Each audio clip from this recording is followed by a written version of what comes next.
you ever wondered what really goes on at a daycare, or maybe if your child is actually learning while they are at daycare?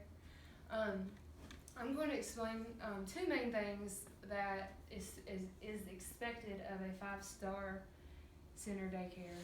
First thing, what happens inside the classroom, and the second thing, what is happening outside of the classroom. And first thing, what happens inside the daycare classroom.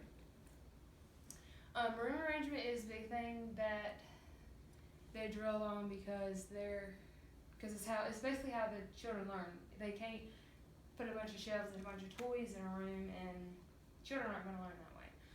So there are 5 main centers inside the classroom, which consists of music blocks, housekeeping, manipulatives, and books. As you can see, I put beside what's a loud center, what's a quiet center. And the reason for this is because you have the loud side of the classroom and you have the quiet side of the classroom. And then there's also an optional center, which is the science center, which is another quiet center. It's not required by the state, but it is something that they do like to see within the classroom. Also, labels on everything in the classroom, and it is placed in its correct spot.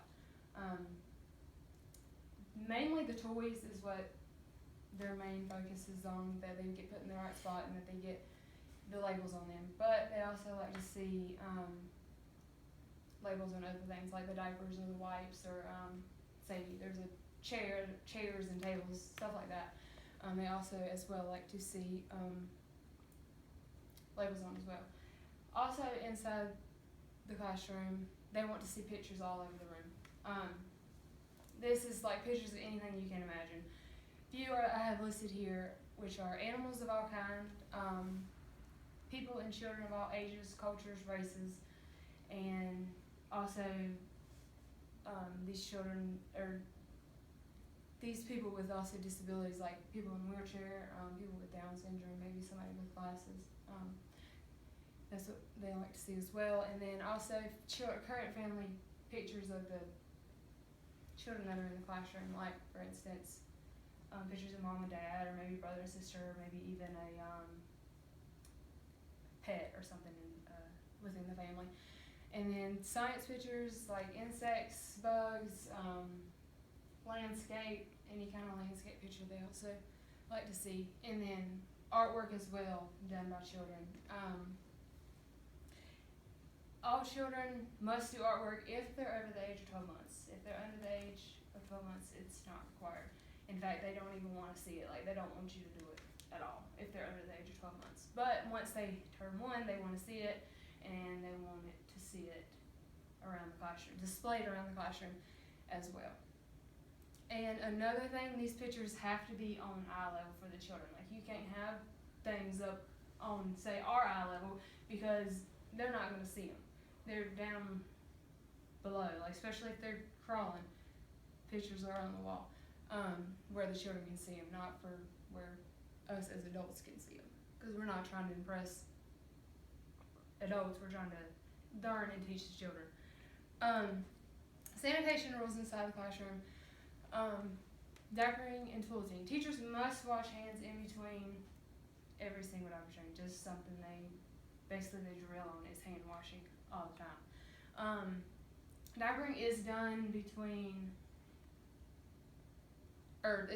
every 2 hours. They like to see it done less than that, but a child cannot go any longer than 2 hours with a diaper change.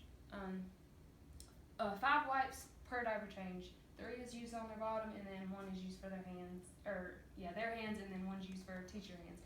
Of course, you have to pull out more if they have a bowel movement.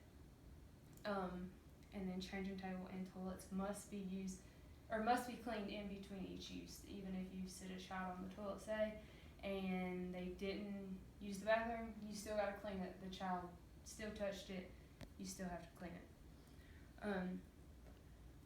More sanitation rules inside the classroom. Toys have to be cleaned every day. There's 5 centers, like I mentioned earlier. So there's basically a center each day that we have to clean, and usually these get cleaned, and during night time is usually when we'll have time to do it. And then as well as dirty or mouse toys, those are cleaned every single day. And you have a lot of those if you do have younger children. Tables and chairs are cleaned generally every time they're used. Obviously, child touches it, you gotta clean it. Toilets and changing table, like I said, change after every single use. Whether you think it's dirty or not, you clean it. And another side note for that, we do actually disinfect it real good during nap time, and we'll do the sinks and stuff the same way, just to really clean it real good. And then children's beds and cots as well are cleaned. If they're under 2, they're cleaned every day, and the sheet has to be changed. If they're over 2, then they generally just do it like once a week. And that's just because the children that are under 2 are usually in diapers and trying to potty train and stuff like that, so that's why they do it that way. Soap water and sanitizer is used to clean anything that comes in direct contact with the child, like if a child mouths a toy or any, stuff like that. If we use soap water and sanitizer, because the sanitizer is not as strong as the disinfectant. And then of course disinfectant is used with stuff where the children don't come in contact with it. And that's like the changing table or their cots and stuff. So what happens outside of the daycare classroom? Playground arrangement. Same type thing same type thing that's inside the classroom is kind of like the outside of the classroom. You have the quiet side of the playground, and you're going to have the loud side of the playground. And it's the same basic 5 centers, and then of course your optional center of science. And then labels on everything as well. Not as important as it is inside as it is outside, but they like to still see, like, okay, this is music, here's music toys, this is, say, housekeeping, here's all the housekeeping toys and whatnot. And then, so if the playground arrangement is like the inside of the classroom, then what makes it different? We have their gross motor toys is the main thing that makes it different, which consists of push toys, riding toys, slides, hula hoops, stepping stones, riding horses, is just to name a few things that we have. Of course, push toys are going to be something used for younger children to help develop their gross motor in their legs for children trying to walk. And then, so like hula hoops, of course, is going to be for older children. You're not going to want to give that to your 1-year-old. And then slides, all ages. You just have little slides for little guys, and then of course big slides for the older children. And also we use outside time for a great teachable moment, because there's plenty outside to talk about, more outside the classroom than there is inside the classroom. So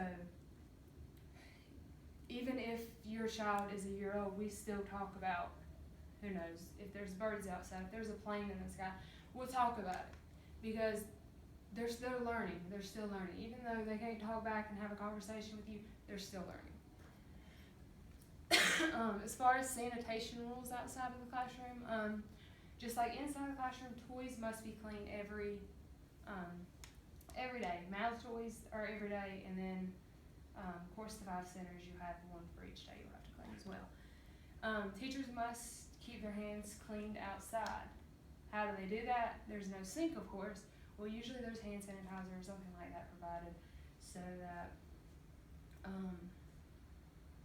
the teachers can keep their hands washed and clean. Soap, water, and sanitizer are used to clean anything outside the classroom, mainly because the things that are outside the classroom children are coming in contact with, so they're going to, of course, use they're not going to use disinfectant because it could harm them. As far as coming inside the classroom, of course, inside the classroom from being outside, you take jackets off, weather permitted, and then wash their hands. Every single child's hands have to be washed, and every teacher in the room, their hands have to be washed too. If a child goes over and picks up a toy, which most of the younger children will start doing, you'll have to put it directly in the dirty toys thing to be washed. But that is basically the gist of a 5-star dinner and what is expected of it. If you have any more questions or you want to elaborate, or if you want me to elaborate on anything that I talked about or whatnot, just let me know. Thank you.